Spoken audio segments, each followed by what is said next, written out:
We've all gotten an email, a text, or a phone call wondering, is this legit? These days, it's getting harder to tell what's real as scammers are getting more sophisticated. Today, we're talking to Peoria police about ways to protect yourself from getting scammed.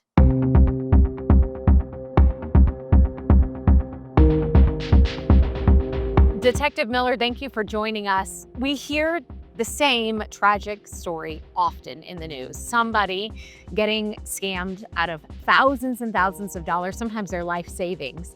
And it seems like it happens an awful lot to people, that people fall victim to this. What are some of the scams you all are seeing?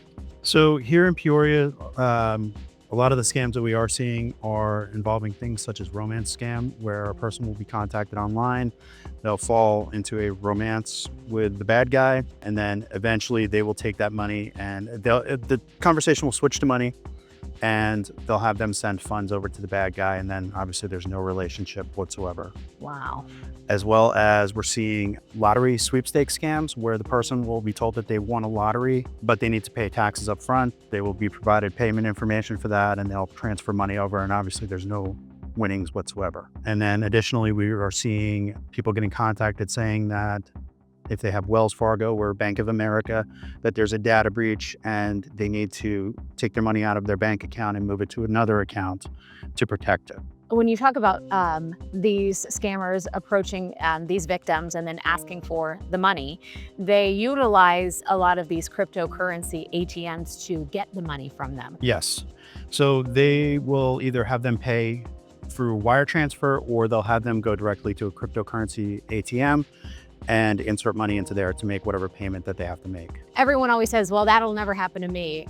But it does happen to people. And there are some things that we should be on the lookout for, red flags, and there are ways for us to protect ourselves. What are some of the things that you tell people so they don't fall into this? Certainly. So some of the things that we instruct people to do is if you get an email or a phone call from someone, and in the case of an email, don't open the email if you don't know who it's from. Additionally, if it's a phone call from somebody, let it go to voicemail, and especially if it's a number you don't know. If it's that important, they'll leave a voicemail, you can call them back. Additionally, if you're going to give any of your personal information, such as your personal identifying information or your bank account, verify who it's going to first before you send it out. If it's somebody that's cold calling you, don't send it out, don't give it away. And lastly, if it seems like it's too good to be true, it's going to be a scam, most likely. So please don't fall for it.